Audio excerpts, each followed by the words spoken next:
Shalom Obracha, dans notre parashat Kitetse, la Torah nous parle du Ben Sorer ou Moré, qu'on a l'habitude de traduire par le fils rebelle. C'est un enfant qui désobéit à ses parents, qui vole de la viande, du vin à ses parents. Et la Torah dit qu'il est condamné à mort, cet enfant. Incroyable, il a la bar mitzvah, toute une étude de traité Sanhedrin autour du Ben Sorer ou Moré. Et le Talmud, dans Sanhedrin, nous enseigne Ben Sorer ou Moré nidon al Shem Sofo. Le fils rebelle est jugé au nom, littéralement al Shem Sofo, de ce qui va lui arriver à la fin. Qu'est-ce qui va lui arriver à la fin? Yamut Zakai ve'al Yamut Chayav. Il est préférable qu'il meure avant d'être condamné, plutôt que de mourir condamné. Pourquoi serait-il condamné? Les Chachamim expliquent, parce que si on le laisse grandir de façon tordue, de façon incorrecte, il est évident qu'avec le temps, il va devenir un bandit. Il risque de piller et de tuer les gens.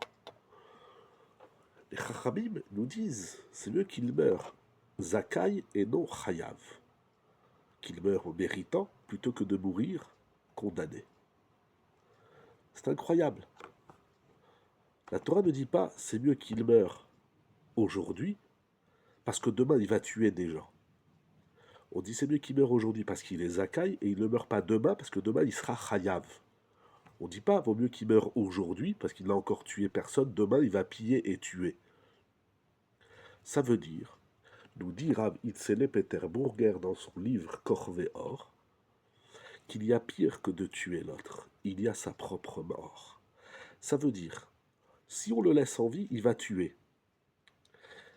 Ce qui est grave. Mais on ne dit pas on le tue aujourd'hui pour pas que lui il tue demain. On dit on le tue aujourd'hui, ainsi demain il sera Zakai. Ça veut dire qu'on regarde la qualité de la personne. On ne regarde pas qu'est-ce qu'il va faire. On regarde son statut.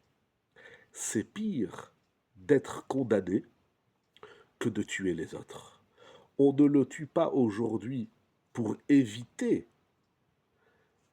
les conséquences de ses actes. On le tue aujourd'hui afin que demain lui-même ne soit pas condamné. C'est incroyable. Je ne sais pas si je dis bien la nuance de ce que nous dit Rabbi Tzele Peterburger. Il faut réécouter et bien comprendre ce qui est écrit ici.